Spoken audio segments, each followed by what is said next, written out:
ലൈഫ്സ്റ്റൈലിൻ്റെ പുതിയൊരു വീഡിയോയിലേക്ക് എല്ലാവർക്കും സ്വാഗതം. അപ്പോൾ ഇന്ന് നമ്മുടെ വീഡിയോയിൽ ഉൾപ്പെടുത്തിയിരിക്കുന്നത്, ഞാൻ കഴിഞ്ഞ വീഡിയോയിലൊക്കെ ഞാൻ പറഞ്ഞിരുന്നു, നമുക്ക് ബക്കറ്റ് നിറച്ചും റബ്ബർ പാല് കിട്ടും എന്ന ഒരു കാര്യം പറഞ്ഞിരുന്നു. അപ്പോൾ അതെങ്ങനെയാണ് നമുക്ക് ഈ ബക്കറ്റ് നിറച്ചും റബ്ബർ പാല് കിട്ടുന്നത് എന്ന് പലരും ആലോചിക്കും. അത്രയും കിട്ടുമോ, അങ്ങനെ ഉണ്ടോ എന്നൊക്കെ ആലോചിക്കും. അപ്പോൾ അത് എങ്ങനെയാണ് നമുക്ക് കിട്ടും. അപ്പോൾ അതെങ്ങനെയാണ് എന്നുള്ള ഒരു കാര്യമാണ് ഇത് നിങ്ങളുമായിട്ട് ഷെയർ ചെയ്യാൻ പോകുന്നത്. അതെങ്ങനെ കിട്ടുമെന്ന് നമുക്ക് നോക്കാം.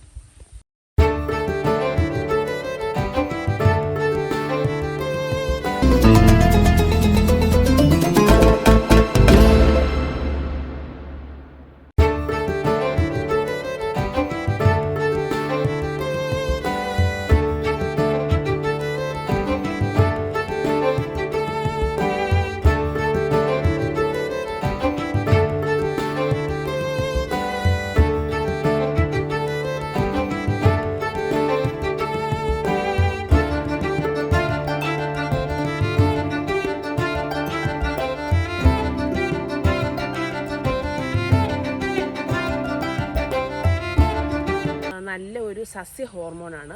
ഇതിന് നല്ല ഫ്രൂട്ടിൻ്റെ മണമാണ്, അല്ലാതെ അങ്ങനെ ബാഡ് സ്മെല്ലൊന്നും. അതിൻ്റെ ഉപയോഗം എന്ന് പറഞ്ഞത് റബ്ബറിന് മാത്രമല്ല നമ്മൾ ഉപയോഗിക്കുന്നത്. പുറത്തൊക്കെ ആണെങ്കിൽ പോലും നല്ല ഫലപുഷ്ടിയായിട്ട് ഫലങ്ങളൊക്കെ ഉണ്ടാകാനൊക്കെ ഇത് ഉപയോഗിക്കുന്നുണ്ട്. അതുപോലെ തന്നെ മാങ്ങ പഴുക്കാനായിട്ട് നമ്മൾ ഈ ഒരു മരുന്നാണ് ഉപയോഗിക്കുന്നത്. പക്ഷെ നമ്മൾ പോലും ഈ മരുന്ന് ഉപയോഗിച്ച് പഴുപ്പിച്ച മാങ്ങ പല തവണ നമ്മൾ പുറത്തുനിന്ന് മേടിച്ച് കഴിച്ചിട്ടുണ്ടായിരിക്കും. അപ്പോൾ മാങ്ങയൊന്നും ഇല്ലാത്ത സീസണിലൊക്കെ നമ്മൾ പഴുത്ത മാങ്ങ വാങ്ങി കഴിക്കാറില്ലേ. അപ്പം തീർച്ചയായിട്ടും ഈ മരുന്ന് ഉപയോഗിച്ച് പഴുപ്പിച്ചെടുത്ത മാങ്ങയാണ് അതൊക്കെ.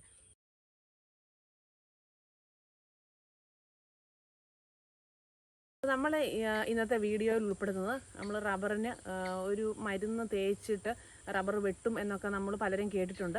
അപ്പോൾ ആ രീതി എങ്ങനെയാണ്, അതിനെന്തെങ്കിലും ദോഷഫലങ്ങളുണ്ടോ, അതോ അത് നമ്മൾ ടാപ്പ് ചെയ്യാൻ പോകുന്ന ആൾക്ക് എന്തെങ്കിലും ദോഷം ആയിട്ട് ബാധിക്കുമോ ആ മരുന്ന് ഉപയോഗിച്ചാൽ, എന്തുമാത്രം റബ്ബർ പാല് നമുക്ക് കിട്ടുന്നുണ്ട്, അങ്ങനെയുള്ള കുറേ കാര്യങ്ങളാണ് നമ്മൾ ഈ വീഡിയോയിലൂടെ ഷെയർ ചെയ്യാൻ പോകുന്നത്. മരുന്നാണ് നമ്മളിവിടെ യൂസ് ചെയ്യുന്നതെന്ന് അറിയാം. അപ്പോൾ ആ മരുന്നിനെ പരിചയപ്പെടുത്തുക, പോലെ തന്നെ അത് നമ്മൾ എങ്ങനെയാണ് മിക്സ് ചെയ്യേണ്ടതെന്നും എങ്ങനെയാണ് ഉപയോഗിക്കേണ്ടതെന്നും ഒക്കെയാണ് നമ്മൾ ഈ വീഡിയോയിലൂടെ പറഞ്ഞു തരാൻ പോകുന്നത്. ഈ മരുന്നിൻ്റെ ഉപയോഗം നമുക്ക് എങ്ങനെയാണെന്ന് നോക്കാം. അത് റബ്ബർ ബോർഡ് ശുപാർശ ചെയ്ത പ്രകാരം നമ്മൾ റബ്ബറിന് മരുന്ന് ഉപയോഗിക്കുകയാണെങ്കിൽ അത് വളരെ ഫലപ്രദമായിരിക്കും, യാതൊരു പ്രശ്നങ്ങളും ഉണ്ടാകത്തില്ല. അപ്പോൾ റബ്ബർ ബോർഡിൻ്റെ ശുപാർശ പ്രകാരം നമ്മൾ 1-ാം വർഷം 1-ാം ടാപ്പിങ് മുതൽ നമ്മൾ ഈ ഒരു മരുന്ന് അപ്ലൈ ചെയ്ത് തുടങ്ങുകയാണെങ്കിൽ അത് റബ്ബറിന് വളരെയേറെ ഫലപ്രദമായിരിക്കും. അതെങ്ങനെയാണ് ഉപയോഗിക്കേണ്ടതെന്ന് പറഞ്ഞുതരാം. 1-ാം വർഷം മുതൽ നമ്മൾ റബ്ബർ ഫസ്റ്റ് വെട്ടിത്തുടങ്ങുന്നു. അപ്പോൾ വെട്ടിത്തുടങ്ങി നമ്മൾ ആദ്യത്തെ 2 ടാപ്പിങ്ങിന് ശേഷം 3-ാമത്തെ ടാപ്പിങ്ങിന് മുമ്പ് നമ്മൾ ഈ മരുന്ന് അപ്ലൈ ചെയ്ത് കൊടുക്കുക. അങ്ങനെ നമ്മൾ അത് കണ്ടിന്യൂ ചെയ്ത് 1-ാം വർഷം നമ്മൾ അങ്ങനെ തന്നെ ചെയ്യുക. അതുപോലെ തന്നെ 2-ാം വർഷവും നമ്മൾ ഈ ഒരു രീതിയിൽ നമ്മൾ മരുന്ന് അപ്ലൈ ചെയ്ത് കൊടുക്കുക. അപ്പോൾ അപ്ലൈ ചെയ്ത് കൊടുക്കേണ്ട മരുന്നിൻ്റെ അളവും റബ്ബർ ബോർഡ് പറഞ്ഞിരിക്കുന്നത് 2.5% നേർപ്പിച്ച് നമ്മൾ ഉപയോഗിക്കാനാണ് പറഞ്ഞിരിക്കുന്നത്. അപ്പോൾ ആ രീതിയിൽ തന്നെ ഉപയോഗിച്ച് തുടങ്ങുക. അതുപോലെ പട്ട അരിയുന്നതിൻ്റെ കനം എന്ന് വെച്ചാൽ, നമ്മൾ സാധാരണ 1-2 നമ്മൾ മരുന്ന് അപ്ലൈ ചെയ്യാതെ റബ്ബർ വെട്ടുമ്പോൾ നമ്മൾ ഇത് പട്ട അരിയുന്നത് 1.5 മില്ലിമീറ്റർ കനത്തിലായിരിക്കും. അതുപോലെ തന്നെ ഈ നമ്മൾ മരുന്ന് തേച്ചുള്ള ഉപയോഗത്തിന് 2.5 മില്ലിമീറ്റർ കനത്തിലായിരിക്കും നമ്മൾ പട്ട അരിയുന്നത്. അതുപോലെ തന്നെ 2 വർഷങ്ങൾക്ക് ശേഷം 3-ാം വർഷം മുതൽ നമ്മൾ മാസത്തിൽ 1 തവണ ഈ മരുന്ന് അപ്ലൈ ചെയ്താൽ മതി. നമ്മൾ 4 തവണ മാസത്തിൽ ടാപ്പ് ചെയ്യുന്നു. 5-ാമത്തെ ടാപ്പിങ്ങിന് മുമ്പായിട്ട് നമ്മൾ ഈ ഒരു മരുന്ന് അപ്ലൈ ചെയ്ത് കൊടുക്കുന്നു. അതിനുശേഷം നമ്മൾ വീണ്ടും വെട്ടുന്നു. വീണ്ടും ആ 4 വെട്ട് കഴിഞ്ഞിട്ട് 5-ാമത്തെ വെട്ടിന് മുമ്പായിട്ട് നമ്മൾ വീണ്ടും മരുന്ന് അപ്ലൈ ചെയ്ത് കൊടുക്കുന്നു. അങ്ങനെയാണ് പിന്നെ നമ്മൾ കണ്ടിന്യൂ ചെയ്യുന്നത്. അപ്ലിക്കേഷനിലും ചെറിയ വ്യത്യാസമുണ്ട്. അത് ആദ്യത്തെ 2 വർഷക്കാലം നമ്മൾ ഉപയോഗിക്കുന്ന സമയത്ത് നമ്മൾ ഉപയോഗിക്കേണ്ടത് ഇതുപോലെ തന്നെ ഈ ഒരു വള്ളിപ്പാലിനോട് ചേർന്ന് നമ്മൾ പാനൽ ആപ്ലിക്കേഷനാണ് ചെയ്യേണ്ടത്. അപ്പോൾ ഇതുപോലെ തന്നെ നമ്മൾ ഒഴുകി പോകാതിരിക്കാൻ നമ്മൾ തിരിച്ച് ബ്രഷ് കൊണ്ട് നമ്മൾ ഒന്നുകൂടെ ഇങ്ങനെ തൂത്ത് കൊടുക്കുക. അതുപോലെ തന്നെ നമ്മൾ ഒരു കുറച്ച് കാലയളവ് കഴിയുമ്പോൾ നമ്മൾ ടാപ്പിങ് നിർത്തും. അപ്പോൾ നിർത്തിയിട്ട് നമ്മൾ വീണ്ടും തുടങ്ങുന്ന സമയത്ത്, അപ്പോൾ നമുക്ക് റബ്ബറിന് കുറച്ച് ഇടവേള വന്നു, വെട്ടിന് ഇടവേള വന്നു, റെസ്റ്റ് വന്നു. അപ്പോൾ അത് കഴിഞ്ഞിട്ട് നമ്മൾ വീണ്ടും വെട്ടാൻ തുടങ്ങുന്ന സമയത്ത് കുറച്ചൊരു വ്യത്യാസമുണ്ട്. 5% നേർപ്പിച്ചായിരിക്കണം നമ്മൾ ഉപയോഗിക്കേണ്ടത്. പിന്നെ പാലിന് ആപ്ലിക്കേഷനിൽ വ്യത്യാസമുണ്ട്. അത് നമ്മളിവിടെ ഈ വള്ളിപ്പാലിന് മുകളിലായിട്ടാണ് നമ്മളിത് അപ്ലൈ ചെയ്ത് കൊടുക്കേണ്ടത്. അപ്പോൾ 5% എന്നുള്ളത് ഇവിടെ ഈ വള്ളിപ്പാൽ വന്നിങ്ങനെ കട്ടിയായിട്ടിരിക്കുന്നത് കൊണ്ട് തന്നെ 5% എന്നുള്ളത് ഉള്ളിലേക്ക് കടന്നു ചെല്ലുമ്പോൾ അതൊരു 2.5 അല്ലെങ്കിൽ 3% മാത്രമേ അതിൻ്റെ ഉള്ളിലേക്ക് ചെന്ന് അത് പ്രവർത്തിക്കുന്നുള്ളൂ. അപ്പോൾ ഇത് ഉപയോഗിക്കുന്നതിന് മുമ്പ് നന്നായിട്ടൊന്ന് മിക്സ് ചെയ്തെടുക്കണം. 3 അടപ്പ് എണ്ണയാണ് നമ്മൾ ഇതിനകത്ത് എടുത്തിട്ടുള്ളത്. അപ്പോൾ ഈ അടപ്പിൽ ഒരടപ്പ് എത്തഫോൺ എന്ന മരുന്നും കൂടെ നമ്മൾ ഇതിനകത്തേക്ക് യൂസ് ചെയ്യുവാണ്. അപ്പോൾ ഒരടപ്പ് മരുന്നിന് നമ്മൾ 3 അടപ്പ് എണ്ണ നമ്മൾ എടുക്കുന്നു. അപ്പോൾ നമ്മൾ ഏതൊരു അളവ് പാത്രം എടുക്കുന്നോ അതിന് ഒരു അളവ് നമ്മൾ എടുത്തു കഴിഞ്ഞാൽ അതിന് 3 ഇരട്ടി എണ്ണ അല്ലെങ്കിൽ പാം ഓയിൽ നമ്മൾ അതിനകത്തേക്ക് മിക്സ് ചെയ്യണം. ഇളക്കാനുള്ള ഒരു സൗകര്യത്തിന് നമ്മൾ വേറൊരു ബോട്ടിലേക്ക് നമ്മൾ ഒഴിച്ചു കൊടുക്കുകയാണ്. അതുപോലെ നമ്മൾ അളന്നെടുത്തേക്കുന്ന എണ്ണ കൂടി അതിനകത്തേക്ക്.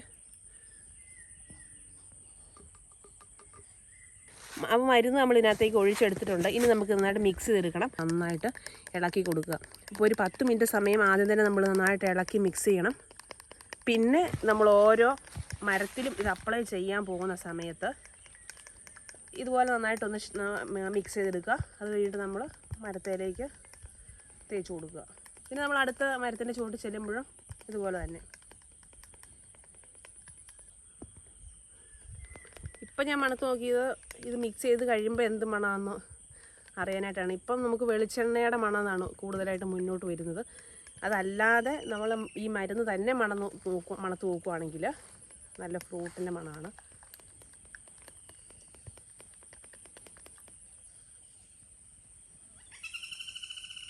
അപ്പോൾ ഇങ്ങനെയാണ് ഈ എത്തഫോൺ എന്ന മരുന്ന് നമ്മൾ മിക്സ് ചെയ്തെടുക്കേണ്ടത്. അതുപോലെ തന്നെ ഉപയോഗം എങ്ങനെയാണെന്ന് ഞാൻ നിങ്ങളോട് പറഞ്ഞു കഴിഞ്ഞു. അപ്പോൾ ഈ രീതിയിൽ നമ്മൾ ഈ മെഡിസിൻ ഉപയോഗിച്ച് കഴിഞ്ഞാൽ നമുക്ക് നല്ല ഫലപ്രദമായ രീതിയിൽ നമ്മൾ ഉപയോഗിച്ച് കഴിഞ്ഞാൽ നമുക്ക് റബ്ബർ പാൽ നല്ല രീതിയിൽ കിട്ടും. ഉപയോഗിക്കുന്ന മരുന്നിനെ പറ്റി പറഞ്ഞുതരാം. അപ്പോൾ ഇതാണ് നമ്മൾ ഉപയോഗിക്കുന്ന എത്തഫോൺ 10%. ഇതാണ് നമ്മൾ ഉപയോഗിക്കുന്നത്. റബ്ബർ ബോർഡ് ശുപാർശ ചെയ്തിരിക്കുന്ന ഈ മെഡിസിൻ ഇതാണ്. അപ്പോൾ ഇതാണ് നമ്മൾ റബ്ബറിലേക്ക് അപ്ലൈ ചെയ്ത് കൊടുക്കുന്നത്. ഇത് പല കമ്പനിക്കാർ പല രീതിയിൽ പല ഇതിൽ പുറത്തിറക്കുന്നുണ്ട്. അപ്പോൾ നമുക്ക് ആവശ്യമുള്ളത് നോക്കി നമുക്കിത് വാങ്ങിച്ചെടുക്കാം. പിന്നെ അതുപോലെ തന്നെ ഇതിൻ്റെ വില എന്ന് പറഞ്ഞാൽ ഇത് 350 രൂപയ്ക്കാണ് ഈ എത്തഫോൺ 10% നമുക്ക് കടയിൽ നിന്ന് വാങ്ങിക്കാൻ കിട്ടുന്നത്. അപ്പോൾ ഇത് നമ്മൾ 2.5% സാധാരണ ഉപയോഗിക്കുന്ന സമയത്ത് നമ്മളിത് 2.5% നേർപ്പിച്ചാണ് നമ്മളിത് ഉപയോഗിക്കുന്നത്. അപ്പോൾ ഇത് ഉപയോഗിച്ച് കഴിയുമ്പോൾ ഇത് നമ്മൾ എണ്ണയിലാണ് മിക്സ് ചെയ്തെടുക്കുന്നത്. എണ്ണയോ അല്ലെങ്കിൽ പാം ഓയിലോ നമുക്കതിന് ഉപയോഗിക്കാം. അപ്പോൾ ഇതിനകത്ത് നമ്മൾ ഇപ്പോൾ ഈ ഒരു അടപ്പിലാണ് നമ്മൾ എടുക്കുന്നതെങ്കിൽ ഈ ഒരടപ്പിൽ നമ്മൾ ഒരടപ്പ് എത്തഫോൺ നമ്മൾ എടുത്തെങ്കിൽ ഇതിൻ്റെ 3 അടപ്പ് വെളിച്ചെണ്ണയോ പാം ഓയിലോ നമ്മൾ ചേർത്ത് മിക്സ് ചെയ്തെടുക്കണം. അപ്പോൾ നന്നായിട്ട് നമ്മളത് എടുത്തു കഴിയുമ്പോൾ തന്നെ നന്നായിട്ട് നമ്മൾ മിക്സ് ചെയ്യണം. ഒരു 10 മിനിറ്റ് സമയത്തേക്ക് നമ്മൾ ഇളക്കി കൊടുക്കണം. അതുപോലെ തന്നെ ഓരോ മരത്തിലും നമ്മൾ അപ്ലൈ ചെയ്യാൻ പോകുന്ന സമയത്തും ആ ഒരു ബ്രഷ് കൊണ്ട് തന്നെ നമ്മൾ നന്നായിട്ട് ഇളക്കി കൊടുത്തതിന് ശേഷം അത് അപ്ലൈ ചെയ്ത് കൊടുക്കുക. അപ്പോൾ ഇത് എണ്ണയുമായിട്ട് ഉപയോഗിക്കുന്നത് സാധാരണ നമ്മൾ ഇതുപോലെയുള്ള ഉപയോഗിക്കുന്ന മരുന്നുകളൊക്കെ നമ്മൾ വെള്ളത്തിലാണ് സാധാരണ ഉപയോഗിക്കുന്നത് നമ്മൾ കേട്ടിട്ടുള്ളത്. അപ്പോൾ ഇത് എണ്ണയിൽ ഉപയോഗിക്കുന്നതിനൊരു കാരണമുണ്ട്. ഈ ഒരു എത്തഫോൺ എന്ന മരുന്ന് വെള്ളവുമായിട്ട് ചേരുമ്പം തന്നെ അത് വിഘടിച്ച് എത്തിലിൻ എന്ന വാതകം ഉണ്ടാകുന്നു. അപ്പോൾ ഈ ഒരു വാതകമാണ് നമ്മുടെ റബ്ബറിന് ഏറ്റവും അത്യാവശ്യമുള്ള ഒരു ഘടകം. അപ്പോൾ ഇത് എത്തിലിൻ എന്ന വാതകം ഉണ്ടാകുമ്പോൾ തന്നെ അതിൻ്റെ പ്രവർത്തനം അവിടെ കഴിഞ്ഞു. അത് ഇപ്പം പുറത്ത് വെച്ചാണ് വിഘടിക്കുന്നതെങ്കിൽ ആ വാതകം ഉണ്ടായത് തീർന്നു പോയി. അപ്പോൾ അതുകൊണ്ട് നമ്മളിത് എണ്ണയിൽ മിക്സ് ചെയ്തെടുക്കുന്നു. അപ്പോൾ എണ്ണയിൽ മിക്സ് ചെയ്തെടുക്കുമ്പോൾ ഈ ഒരു എത്തഫോൺ വിഘടിക്കുന്നില്ല. അപ്പം നമ്മളത് എണ്ണയിൽ മിക്സ് ചെയ്തെടുത്തിട്ട് നമ്മൾ റബ്ബറിലേക്ക് അപ്ലൈ ചെയ്ത് കൊടുക്കുന്ന സമയത്ത് ഒരു 5 മണിക്കൂർ സമയം കൊണ്ട് ഇത് റബ്ബറിൻ്റെ ഉള്ളിലേക്ക് കടന്നു ചെല്ലുന്നു. റബ്ബറിൻ്റെ ഉള്ളിലോട്ട് കടന്നു ചെല്ലുമ്പം റബ്ബറിൻ്റെ ഉള്ളിൽ ജലാംശം ഉണ്ടല്ലോ. അപ്പോൾ ആ ജലാംശവുമായിട്ടത് വിഘടിച്ച് അവിടെ പ്രവർത്തനം നടക്കുന്നു. അതുപോലെ തന്നെ ധാരാളം റബ്ബർ പാൽ നമുക്ക് കിട്ടുകയും ചെയ്യുന്നു. ഇങ്ങനെയാണ് ഇതിൻ്റെ ഒരു പ്രവർത്തനം. ഉപയോഗം നമ്മൾ പ്രത്യേകം ശ്രദ്ധിക്കണം. റബ്ബർ ബോർഡ് ശുപാർശ ചെയ്ത പ്രകാരം മാത്രമായിരിക്കണം. നമ്മൾ 2.5 ml തേക്കുക എന്നുള്ളിടത്ത് ഒരു 10% അല്ല 10 ml നമ്മൾ അതിലോട്ട് യൂസ് ചെയ്ത് കഴിയുമ്പം അത് ദോഷമായിട്ട് ബാധിച്ചേക്കാം.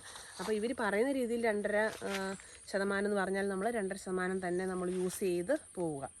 പിന്നെ അതുപോലെ തന്നെ ഇപ്പം കുറേ ആൾക്കാർക്കും ആശങ്കയുണ്ട് ഇത് ശരിയാണോ എന്നുള്ള ഒരു കൺഫ്യൂഷനൊക്കെ ഉള്ളവരുണ്ട്.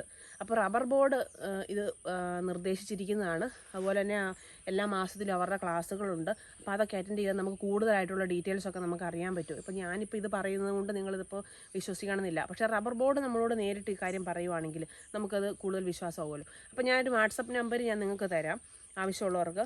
അപ്പോൾ അത് നിങ്ങൾ എടുത്ത് ആ ഒരു ഗ്രൂപ്പിലേക്ക് ജോയിൻ ചെയ്താൽ ഇതുപോലെ റബ്ബറിനെ പറ്റിയുള്ള കാര്യങ്ങളും ക്ലാസ്സുകളും ഒക്കെ നിങ്ങൾക്ക് അറ്റൻഡ് ചെയ്യാൻ പറ്റുന്നതാണ്. അപ്പോൾ നമ്മുടെ സംശയങ്ങളൊക്കെ നമുക്ക് കൂടുതൽ മാറിക്കിട്ടും. വീഡിയോ ഇത്രേ ഉള്ളൂ. വൈൻഡപ്പ് ചെയ്യാൻ പോവാണ്. പിന്നെ ഇവിടെയെന്ന് വെച്ചാൽ നല്ല നീർ ശല്യം ഉള്ളതാണ്. അപ്പോൾ കുറേ നേരമായി ഇങ്ങനെ കാലയിലും കയ്യിലും ഒക്കെ കീറി കടിക്കുന്നുണ്ട്. അപ്പോൾ ഇവിടെ നമ്മൾ റബ്ബർ വെട്ടാൻ വരണമെങ്കിൽ നമ്മൾ രാവിലെ 2 ഗ്ലാസ് പാലൊക്കെ കുടിച്ച് നല്ല എനർജറ്റിക് ആയിട്ട് വരണം. അല്ലെങ്കിൽ ഒരു പ്ലാറ്റ്ഫോം നമ്മൾ വെട്ടി കഴിയുമ്പോഴത്തേക്കും ഈ നീറുകടി കാരണം നമ്മൾ തളർന്നു പോകും. അതുപോലെ നിറച്ച് നീറൊക്കെ ഉള്ള സ്ഥലമാണ്. പിന്നെ അതുപോലെ തന്നെ പ്രത്യേകിച്ച് ഒന്നും പറയാനില്ല. ഇപ്പം നമ്മൾ വീഡിയോ ഇട്ടത് നമ്മൾ കുറച്ച് സമയം വൈകിപ്പോയി. ഇപ്പോൾ ഒരാഴ്ചയൊക്കെ ആയി. അപ്പോൾ അതെന്താണെന്ന് ചോദിച്ചാൽ എനിക്കൊരു ചെറിയ ജലദോഷവും ചുമയൊക്കെ ആയിരുന്നു. അപ്പോൾ അതുകൊണ്ട് പാടെ അടിഞ്ഞു പോയി. അതുകൊണ്ടാണ് നമ്മൾ ഇപ്പം ഇച്ചിരി വീഡിയോ ഇടാൻ കുറച്ച് സമയം വൈകിയത്. അപ്പോൾ ഇത് നമ്മൾ നേരത്തെ തന്നെ എടുക്കണം എന്ന് നമ്മൾ പ്ലാൻ ചെയ്തിരുന്നതാണ്. അപ്പോൾ അതങ്ങനെ ഇച്ചിരി വൈകിപ്പോയി. അതങ്ങനെ ഒരു ഹെൽത്ത് ഇഷ്യൂ കൊണ്ടാണ് കേട്ടോ. പിന്നെ അതുപോലെ തന്നെ നിങ്ങൾക്ക് വീഡിയോ ഇഷ്ടപ്പെട്ടെന്ന് വിചാരിക്കുന്നു. അപ്പം ഫ്രണ്ട്സെ, നമ്മൾ നല്ല നല്ല വീഡിയോയുമായിട്ട് നമ്മൾ വീണ്ടും വരുന്നതായിരിക്കും. അപ്പോൾ എല്ലാവരും സപ്പോർട്ട് ചെയ്യുക, ലൈക്ക് ഷെയർ ചെയ്യുക നമ്മുടെ വീഡിയോ. അതുപോലെ നമ്മുടെ ചാനൽ ആദ്യമായിട്ട് കാണുന്നവരുണ്ടെങ്കിൽ സബ്സ്ക്രൈബ് ചെയ്ത് സപ്പോർട്ട് ചെയ്യുക. അപ്പോൾ നമുക്ക് അടുത്ത വീഡിയോയുമായിട്ട് നമുക്ക് വീണ്ടും കാണാം. ബൈ. അതുപോലെ തന്നെ നിങ്ങളുടെ നിർദ്ദേശങ്ങൾ എന്തെങ്കിലും ഉണ്ടെങ്കിൽ